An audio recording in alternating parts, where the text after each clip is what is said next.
Okay, so actually this should be a good opportunity really to take you through it and then have some questions. So this is pretty much what we know about domestic RHI. Just to sort of qualify that, I suppose, so DEC have released their information about domestic RHI, which is we want it to do this. Ofgem, who will be administering the domestic RHI, haven't yet released their guidelines. Now, it's their guidelines that are the nuts and bolts, how you would apply, how you would deal with any of the slightly different issues, how you deal with metering, all that kind of stuff. So those guidelines haven't yet been released. But we can go through what we do know about domestic RHI. So it's financial support on the domestic side, obviously. It's still planned to open in spring 2014, although to DEC, spring is any time from April through to June. So it is indelibly linked to the MCS scheme. So you have to have an MCS piece of equipment and an MCS installer in order to participate in the domestic scheme. And that means it has to be an under 45 kilowatt piece of plant. I'll go over that again in a short while. The other thing is you must have had a Green Deal assessment.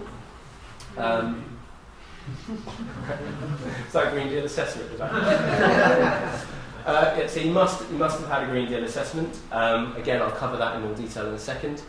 Again, it's budgeted until 2016, as I said, because it comes out of the main RHI budget, but is planned until 2021 for new applications.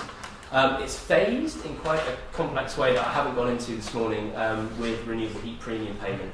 I'll go into that in a second because there's a lot of confusion about RHPP and RHI and the two and how they meet. It has its own system of digressions. Like non-domestic RHI, it's index linked, which is good news. There are minimum energy efficiency standards that go along with the domestic RHI. There aren't with the non-domestic RHI. So that's quite a key difference between the two schemes.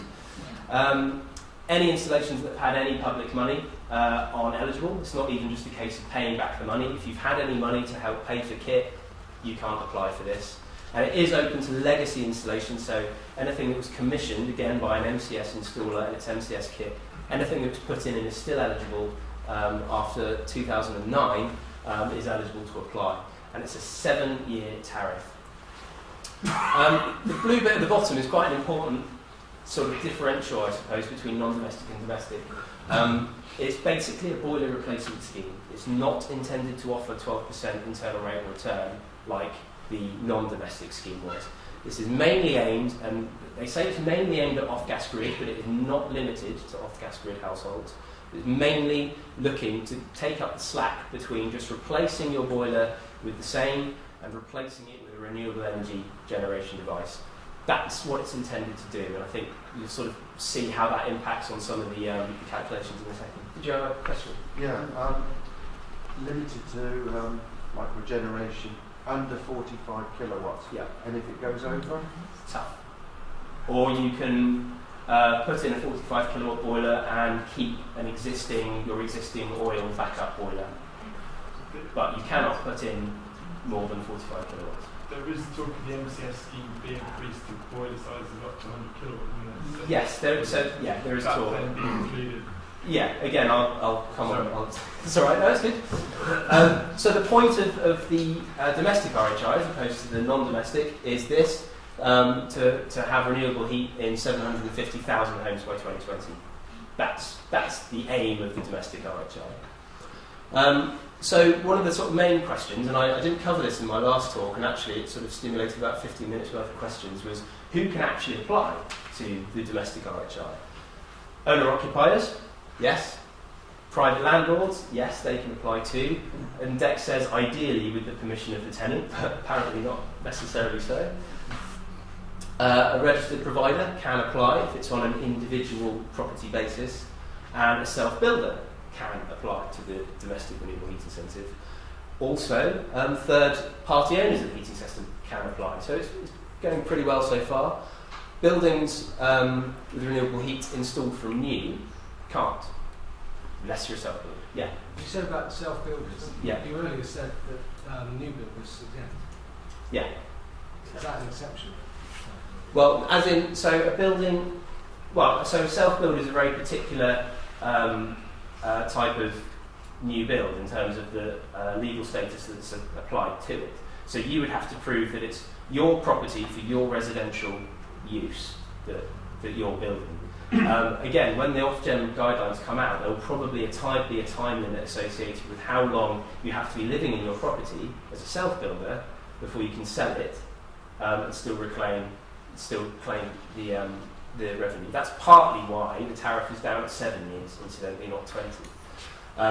So, yeah, I think that... Sorry, Tim, just clarify that, because that is a common misconception. New build being developers, Persimmon, Barrett, Bellway, they are new build, not self-build. But that is still a misconception in the industry. If you do self-build shows, Mr. and Mrs. Jones come up and say, I'm building a new build. A lot of people are telling them they don't qualify. Obviously they do, because they're self-build. They just don't understand the jargon, Yeah, so it's yeah. important to identify that. Absolutely. There is a bit of a semantics issue, and I'm imagining that the guidelines themselves will clarify that. If they don't, Ofgem will soon realise that they need to actually produce some kind of clarification on that, because you're right, it is a bit of a grey area depending on what a business or an individual calls themselves. But ultimately, that's the stipulation on domestic RHI as we see it. And as I've said, the legacy installations themselves, until the day that the scheme is actually launched, any installation that's already gone in will be exempt from the air quality criteria that any application that will be going in after the scheme is launched will have to meet. So there's been a lot of sort of confusion over to whether or not people can put in systems now but they don't quite meet the emission standards, so are going to be rejected. For domestic, system can go in now and not worry about the emissions, these sort of additional emissions criteria that Ofgem are imposing right up until the date at which the scheme is launched. Okay, I suggest we'll stop there for a quick coffee break before I start my quiz. Yeah, if we can be sat back down promptly at 11 o'clock.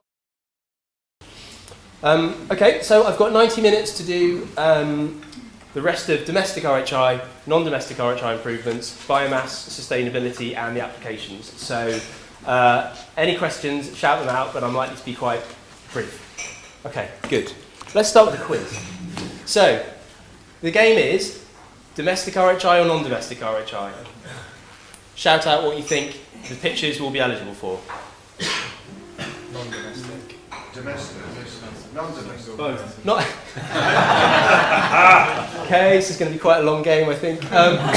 So, as it's a building with a business use in the building too, it could be classed as non-domestic because it's not just a single domestic property. Non-dom. This. Domestic. Very good. This. Was that? Hang on. Can we establish anything else? Okay, no, just on the picture alone, but that's actually not eligible at all because it's not a permanent structure as Ofgem would see it. I know there's going to be some arguments about this, but just hold fire a second. So that's not eligible as it is. What about this?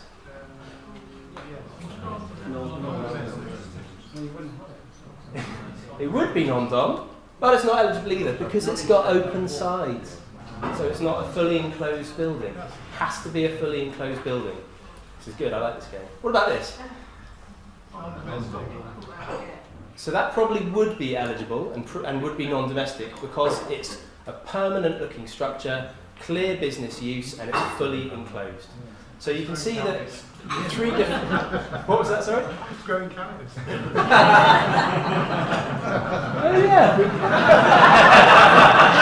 Moving swiftly on. So the point I'm trying to make with that is you've got three polytunnels basically. It's very important to kind of understand what their demand is, understand what Ofgem are looking for in terms of whether or not something would be eligible or not. So it's just to kind of make you aware that it can be very, very grey in terms of individual installations. What about this? Could be either. So it could be either, but primarily people would be looking at doing a B&B under non-domestic. There are some obvious complications as to why that might be tricky. I'll come on to those later on. What about this? Which bit? Ah, correct. So again, a farm is typically something which you could argue has commercial use, even if you're just sort of putting an installation in for a farmhouse. So that could be domestic, because it's a farmhouse, or it could be non-domestic if there was some genuine business use happening or you were piping heat away to a different part of the farm.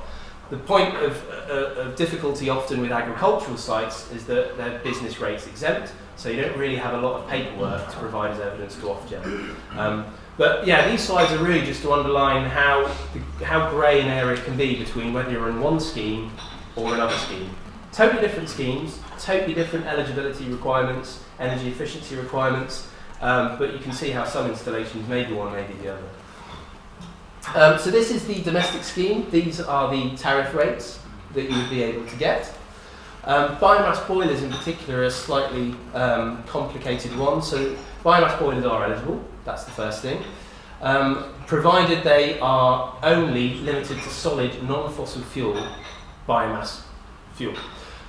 So at times you can get dual fuel boilers, which could conceivably run on coal as well as a biomass fuel. Ofgem are more than likely to reject those even if they are covered by an MCS, because you could potentially put fossil fuel in them, and Ofgem really don't want to be subsidising anyone that is actually burning fossil fuels.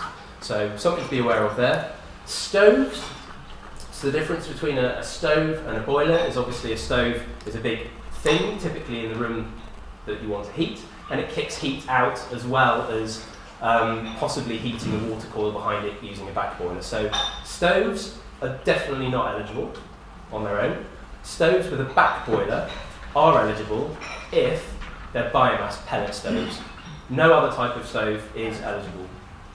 Pellet only, not long. Pellet only. The other issue whilst we're on that, I suppose, is biomass log boilers. So they're not stoves with a back boiler, they are a log boiler. Are struggling to meet the emissions certificates for domestic RHI. So just some things to be aware of, particularly around biomass when looking at domestic RHI. As you can see, the rates are very different to the rates that you get in the non-domestic scheme.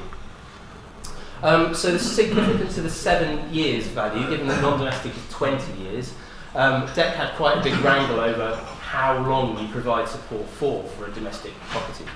The thinking behind 7 years is that it's long enough for someone to invest and continue using renewable fuels or renewable heat generations without just switching back to oil as and when oil prices, if they ever drop, or because they just decide that they want to go back to the original fossil fuel.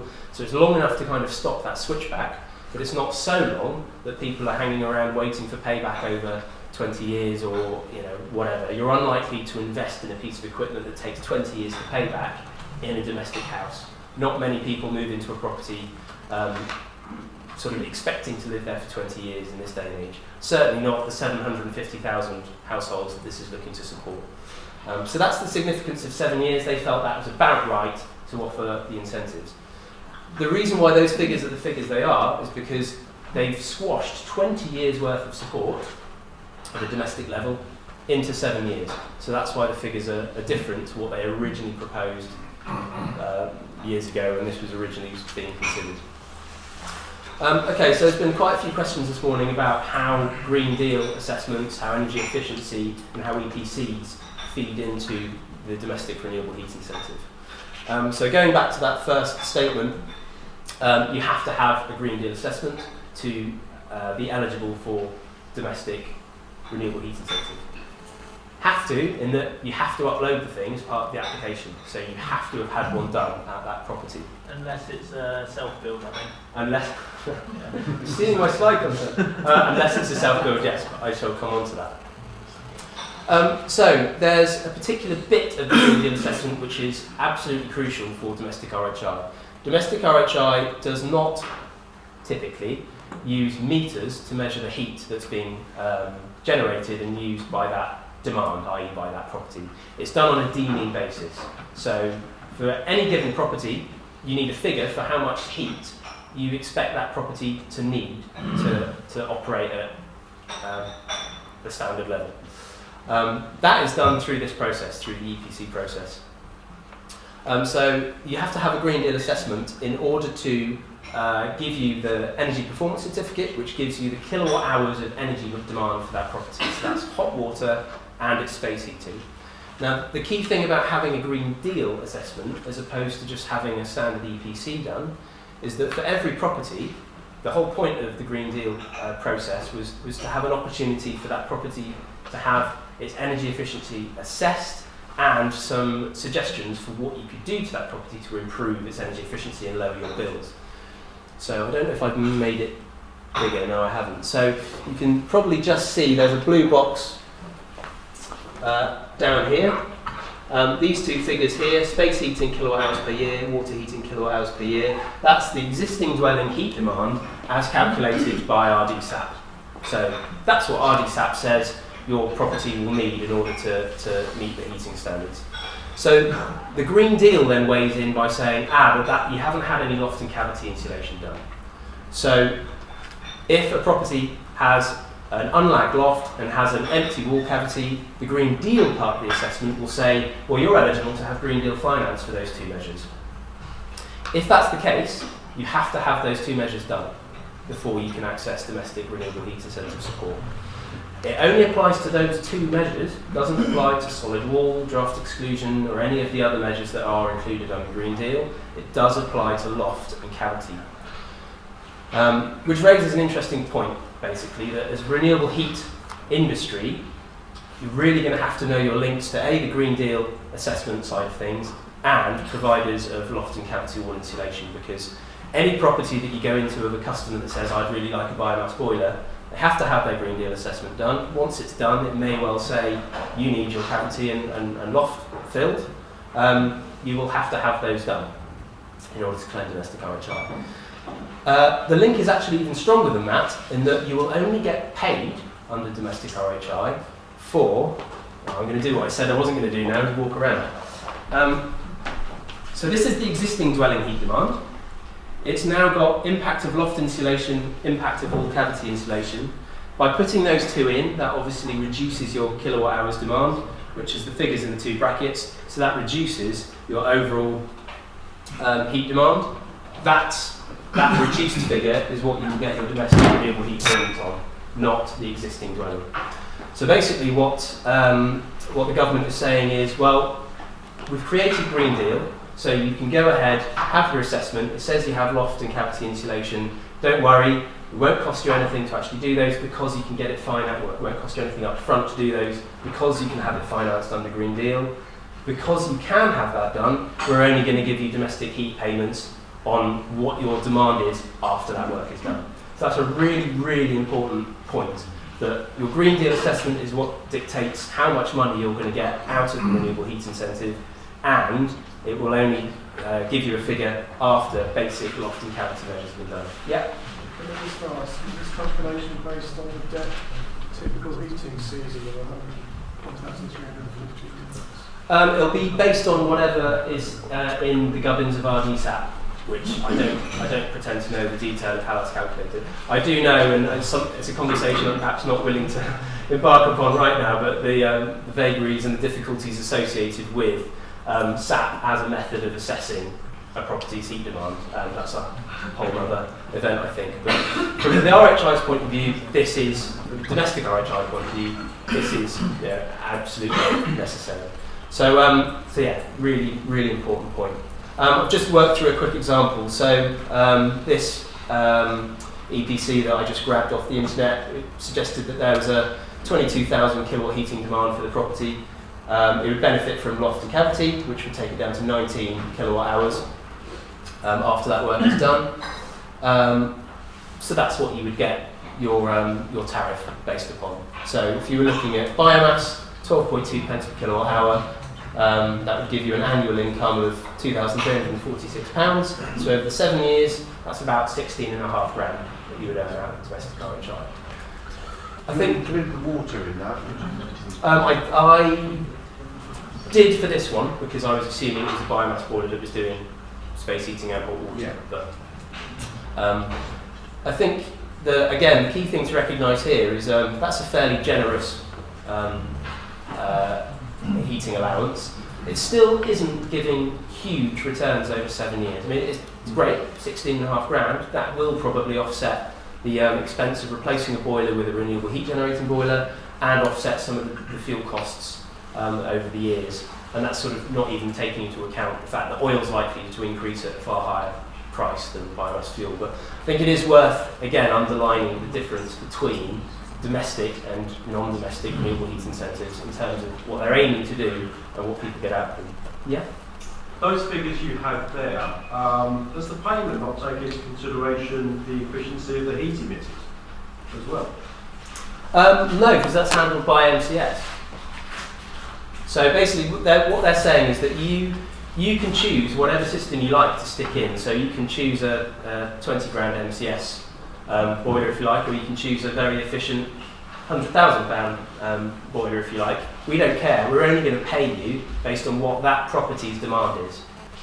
So they've kind of sidestepped the issue of worrying too much about efficiencies and getting into the kind of actual system dynamics itself. Plus they're backed up a little bit by saying, well, that's up to MCS, because everything has to be done through MCS for domestic RHI. You know, if we see that there's very poor equipment coming through MCS that's very low efficiency and proving really bad value, then we can hit MCS with a bit of a stick. But no, that doesn't come down to this level. So I was going to say that point about the Green Deal bit, that people don't have to go to the Green Deal to finance the loft and cavity. They can pay for it themselves.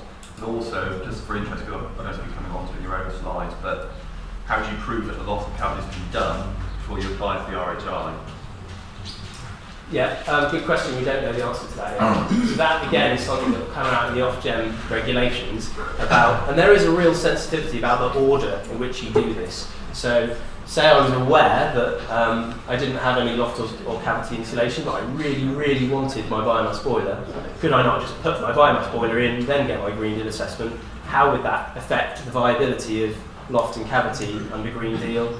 Probably wouldn't affect it that much in that instance, but there is a sensitivity about the order in which things are done. Lee's absolutely right though. All Ofgem are interested in, and they're going to be the people sort of handling the applications for this, is they have a long list of tick boxes. They want to see your Green Deal assessment. They want to see that they want to see what your heat demand is after those two measures are done, or that those two measures aren't appropriate for whatever reason. That's it as far as they're concerned. They're only going to be paying you based on that heat demand. There may be a case where you don't even necessarily have to go through doing the actual work itself. No, maybe there is. Cavity wall may be exempt because of the being in the southwest, because of high exposure. Yeah, so again, this comes back to the person doing the assessment often as to whether or not there are any reasons. Maybe it's a hard to treat narrow cavity. There may be a number of reasons why doing those two measures won't be possible, but the main message really for you guys is that loft and cavity are inextricably linked to the renewable heat incentive, as is the Green Deal assessment. So absolutely key thing there. And yeah, the costs do sort of broaden out, but we're not talking sort of non-domestic levels of 12% return. Was there another question back there? Sorry, yeah. Yeah. Is the RHI payment subject to income tax, and what happens if the householder moves within that 7-year period? So if the householder moves, I'll take the second one first. If the householder moves, they're basically selling the system and they're selling the house. So they're basically selling ownership of that to a new person. So it's the new person that would receive the payments. So that's that. Your first question, which was asking, sorry, remind me again? Income tax. Income tax. As far as I'm aware, and this gets extremely thorny when I try and tease the elements of this, for domestic, this isn't attributable to income tax, so you don't have to start doing self-assessment returns just because you're getting involved in domestic RHI. It is a little bit more complex for non-domestic RHI, I have to admit, but in general, you're not eligible for income tax on this. So, just going back to one of the previous questions, can you not do it on an EPC and a Chartered Surveyor's report? No. So the point was raised earlier on, I think I cover it in a second though, but self-builders, so they're the unusual case in that they're already building a brand new property, but it's the current regs. So the government perceived that is sufficient. There's no point in doing a Green Deal assessment because there's no improvements to make. You're already making it to the latest regulations. So in that case, you can just submit an EPC. That gives you what the energy demand of the property is. That's fine. But that's where being very aware of what the status of that build is. It has to be self-build. For everything else, you have to have a Green Deal assessment lodged. Okay, moving on. So, yeah, a question that I got asked last time was,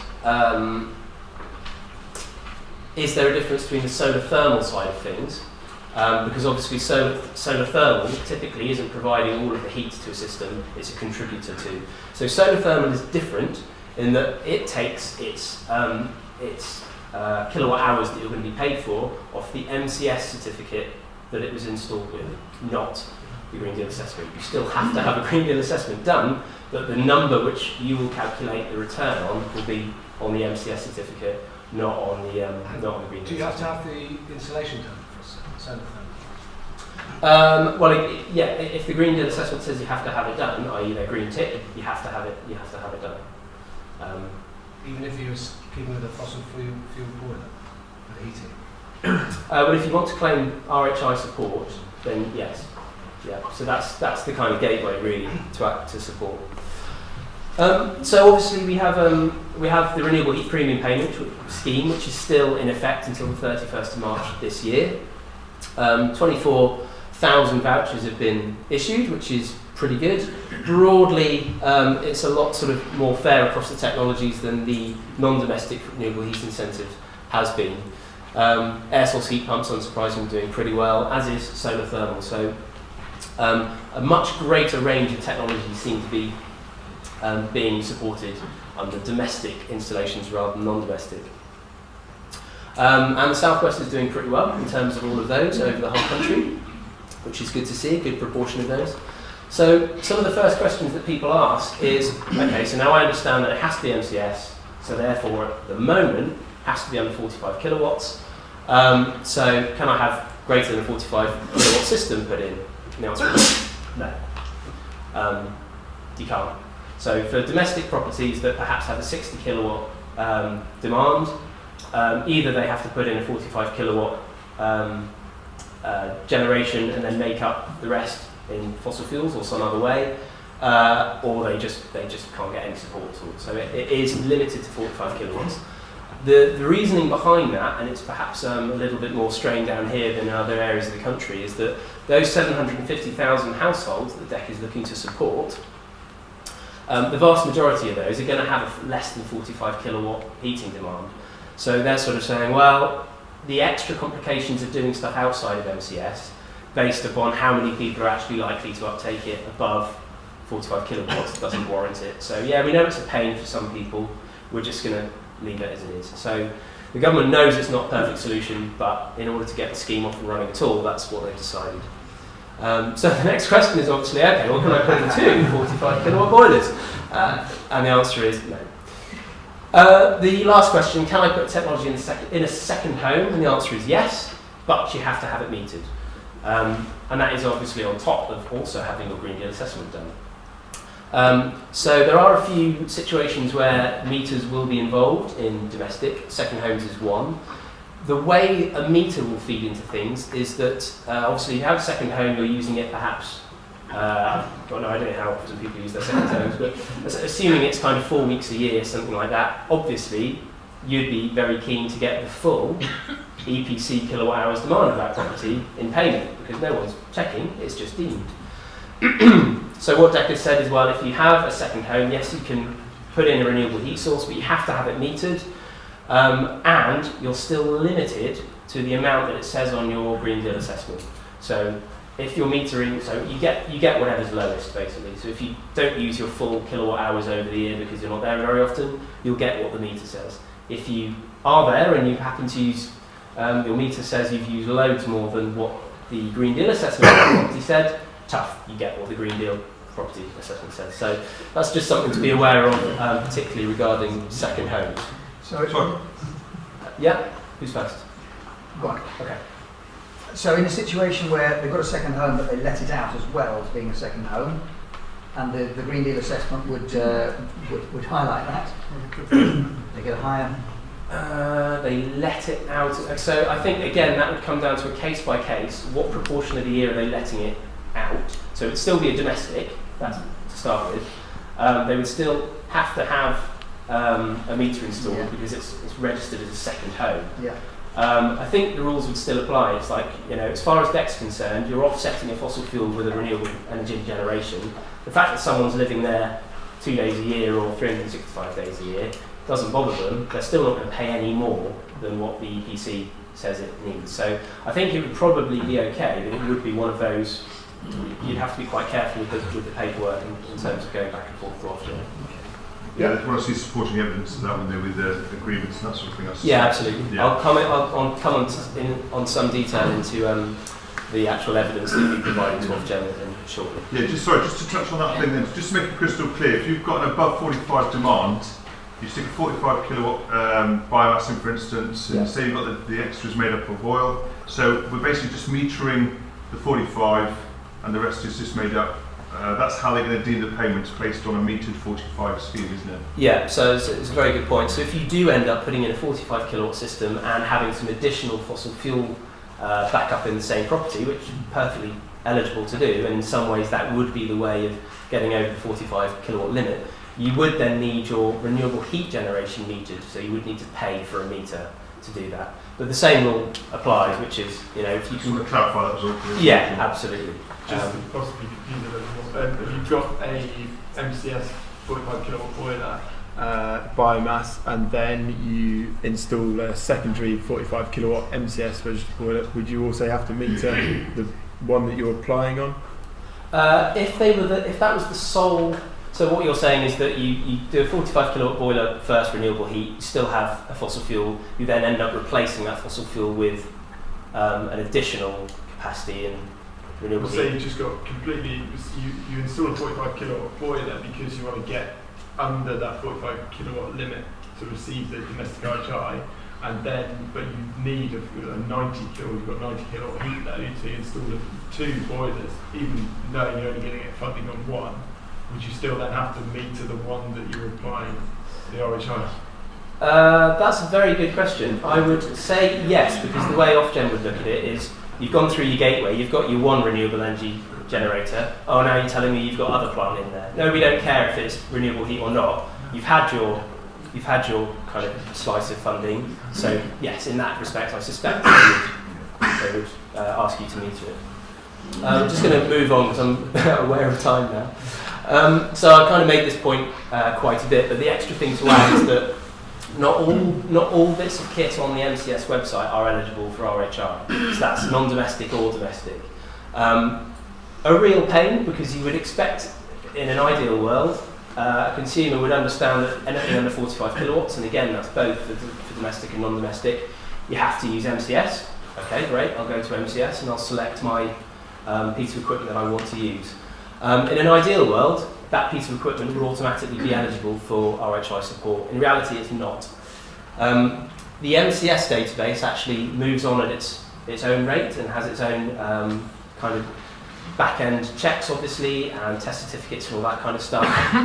The RHI is obviously moving on at a different pace regarding its regulatory timetable. So in particular, things like emissions on biomass boilers have meant that biomass boilers that maybe got on the MCS list 2 years ago, now they don't meet the additional emissions requirements as set out by Ofgem. So although they're still on the list, you could go all the way through the whole scheme, but then Ofgem might reject it because it doesn't meet the emission standards. So what MCS and Ofgem are talking about is there's going to be another list which are eligible bits of kit that do satisfy all of Ofgem's extra requirements. However, they can't agree who's going to do that list or where it's going to live. So it doesn't exist yet. So the main message really is if you've got customers or installations that are well, it's mainly biomass to be fair, that are on the MCS list, just be really sure that you know exactly whether they meet the additional emission standards or not. Yeah. And this is for any plant that's going to be installed when this RHI goes live not that's already been installed? Well, this is why I said for non-domestic and domestic, and this is, this is kind of where events like this are good, because it is very, very confusing otherwise. So, non-domestic RHI is already running. You still have to be MCS compliant for under 45 kilowatts, even if you're doing non-domestic system. For that, they have to meet the emission standards now. For domestic, if I was to go and install a biomass boiler now, I could pick any one off the MCS list that, even if it didn't meet the current emission standards, I could install it now and then go through domestic RHI as a legacy and not have to meet the emission standards. I'd obviously be taking a risk that I knew when the domestic RHI was going to come in, and that I would get my and then I would get it commissioned and signed off on the MCS side of things before that date. But in theory, that's possible to do. So it's when, for domestic, it's when it's launched, that will be the date at which you then also have to meet these emissions. And it's not retrospective. And is there anywhere where those emissions are easily accessible from? So we know if we went to have a look at a boiler, we know what the emissions are, and we can compare that to what would be needed, so we can be... Yeah, so another bit of the evidence that is absolutely crucial moving forward is an emissions certificate, which is done by a test house for each sort of boiler model range, if you like. So I'm assuming, maybe that's a foolish thing for me to do, but on the list of MCS and Ofgem compliant pieces of equipment, you would have that test certificate listed that you could access. But if it was on that list, you would know that it was compliant anyway. Yeah. So all you can do up to that point is if you or a consumer is sort of intent on a particular model, take a look at the model, contact the manufacturer, do you have an RHI test certificate for emissions with this model, and say yes or no. Yeah, not a particularly straightforward or easy process, but unless you're kind of regularly using equipment. They might not have an RHI test certificate, but they've already gone through MCS with that. So. Or it may meet the standards anyway, it just doesn't have a test certificate yet. Either way, you still have to encourage the manufacturer to provide one in order for that to be eligible to the RHI. Can we assume that emission levels they set for in September are the same for domestic? Yes, they are. Yeah. Okay, so I've covered this one. So broadly covered this as well. Again, the Green Deal assessment is there for two very good reasons. One is to actually check that you're not just sticking in a boiler, leaking heat out all over the place and soaking up some support. And of course it generates the actual figure that you will be used to generate a tariff. Of course it's a great opportunity as well. If all of a sudden you've got 750,000 householders, hopefully, all having Green Deal assessments to their properties because they want to engage with renewable heat. Well, that's a fantastic opportunity for them to line in the sand, know exactly what the energy efficiency of their property is, what other measures might be suitable under Green Deal. So hopefully this will stimulate more work in the energy efficiency arena and more work sort of underpinned by the Green Deal assessment, as opposed to being just another layer of bureaucracy that the renewable heat sector is quite frankly feel very good about. Okay, this brings up the time we were talking about at the break, and that is that if you are looking at an existing property, you're doing a GDA which is pre the installation of a biomass, it comes up with a figure, and okay, the measures are taken into consideration, you get the measures done, and it comes up with a figure for the heating and the hot water. Now, we're working on the premise that we're dividing that figure by 1314, and that will come up with a boiler size. Okay, so we're looking at that measure. We then put the boiler in, and it will change. So we've sized the boiler. We've told the customer that yes, under this GDA, that's what you'll be paid for. So they're expecting X pounds for that, and then they actually do it and reassess it, and it changes. Could go up or could go down. And so, yeah, we just have to cope with that. To a certain extent, yeah, and I think we will get more clarification about it. Goes back to what I was saying about the timing of the different elements of this process, because it is absolutely crucial. What the documents at the moment are saying is that from Ofgem's point of view, once you've had the first Green Deal assessment done, and it's said that after you do those measures, your new heating demand will be X, that's, and you have your EPC produced, they then don't want to see another EPC afterwards to prove that you've had the work done. They're happy that, oh, okay, so if you do have loft and cavity done, then your new heating demand will be X, and you're putting in an air source heat pump to meet that. Fine. However, I suspect there will be clarification on that, because I, like you, say another EPC was to be done for another reason, a property kind of gets sold from a social housing landlord or whatever, you're then going to end up with two different figures, and if Ofgem do an audit, they'll be then going, well, hang on, this EPC after the work was done is saying that you've got a much lower heating demand than the one that was done before. So we're going to, look at that. At the moment, we've got no idea how they're going to handle that, unfortunately. As I've said, that'll be something that we'll be raising with them fairly strongly, as it's an absolutely crucial. Well, yes, because what Brendan was saying is that when you compare an oil boiler to a gas boiler, they're different. Yeah. So yeah, I mean, obviously you've got the inherent issues with the SAP process, which I'm sure many people in the room will be aware of. The difficulty will be how much knowledge Ofgem have of those difficulties and how they can marry that up to the DEC regulations to produce guidelines for industry. So again, that's something that we kind of need your support to tell us what the issues are, so that we can kind of fight that corner for you. But unfortunately, I don't have the answer to that today. Right. Who's recommending that RD SAP is the basis for sizing a boiler? Because that is the system we have in terms of EPCs. So they're not recommending you size the boiler. All they're saying is that, well, the EPC that we trust as a way of assessing a property is telling us this, so we'll make payments based on that. You can actually put in whatever system you like. It's just size the boiler or the size of the building. Yeah, so it's up to the It's just a rule of thumb. Yeah. I mean, it's not. Yeah, but you should. It's not a rule. If you're sizing the boiler, you should size yes. it. Yeah, exactly. Just gives you a roundabout. The occupancy assessment gives the demand, because obviously if you've got a 3-bedroom house with one person living in it, the Green Deal occupancy assessment will lower the demand for that particular building. But if you've got 6 people living in there, they're having 2 baths a day each, that the demand will go up. So it's the demand on the Green Deal occupancy assessment, isn't it? No, because that house could be sold. You size the... Yeah, but it's a combination of the two, though, isn't it? That's what the EPC's for. Yeah. Just to kind of clarify that point, it is the green. I'll give you a shout in a second. It is the Green Deal figures that they're using. It's not the EPC side of things. So it's including that occupancy element. Yes, the building might be sold. That's again down to the 7 years of, well, we're banking out 750,000 householders, 70% will probably still be in the house after 7 years.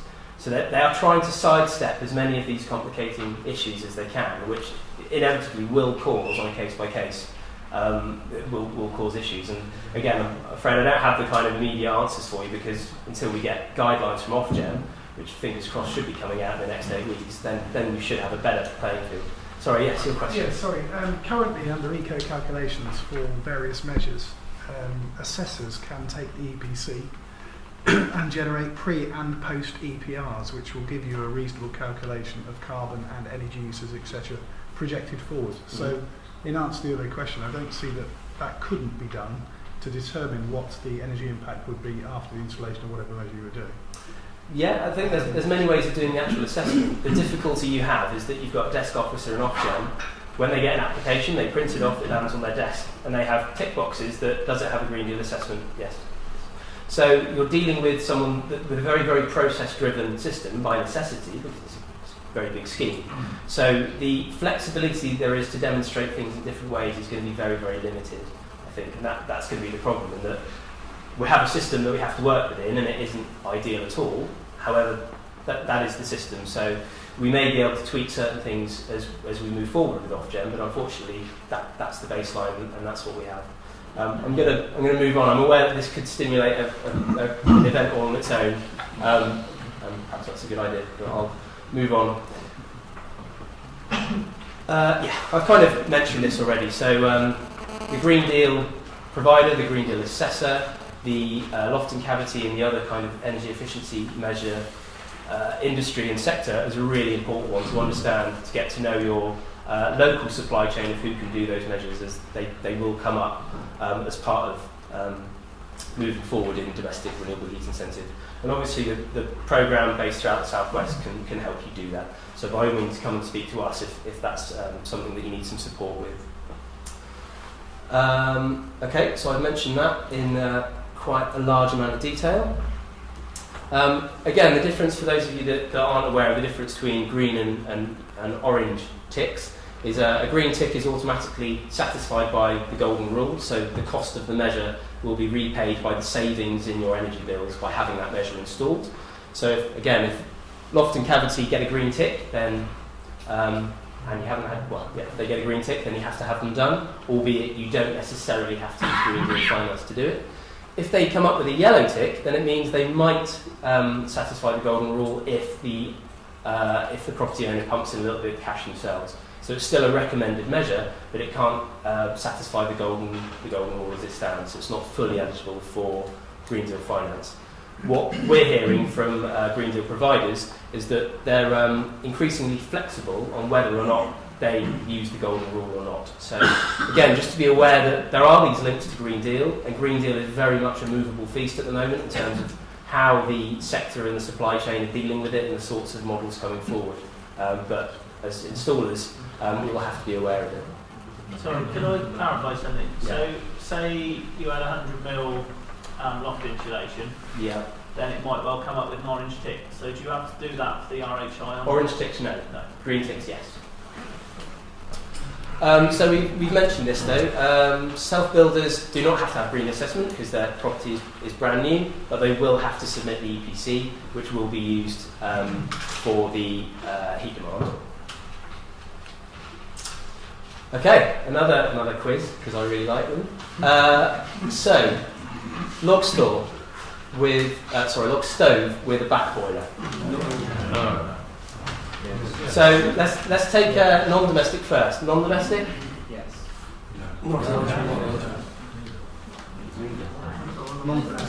Okay, let's have a show of hands. For non-domestic scheme, do we think that's eligible? Show of hands. Okay, for the domestic scheme, hands up. Who thinks it's eligible? Okay, who really isn't sure about either of them? Okay, good. So for the non-domestic scheme, it is eligible, provided the fuel emissions meet the requirements and you have a meter installed on the pipework, so you're only measuring the heat that's going into the fluid. So it is eligible for non-domestic. For domestic, it's not eligible because it's not pellet driven.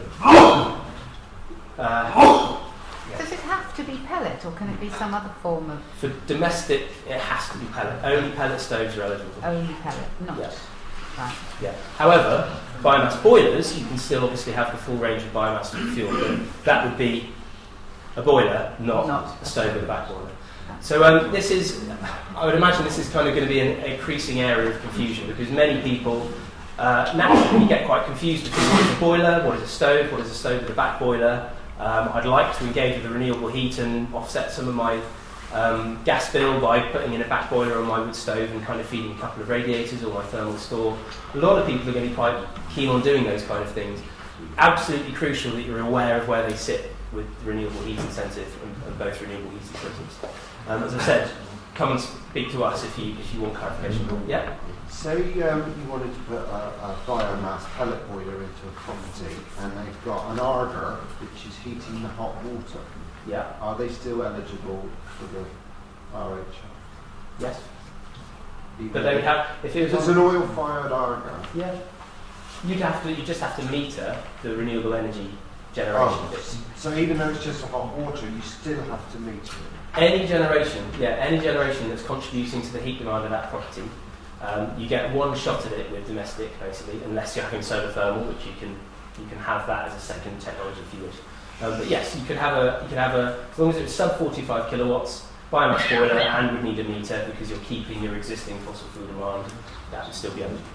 Or you can disconnect the water from the ardour and let the pellet boiler do it. Okay, so that's another very interesting point in that for non-domestic RHI, Ofgem are very focused on pipework.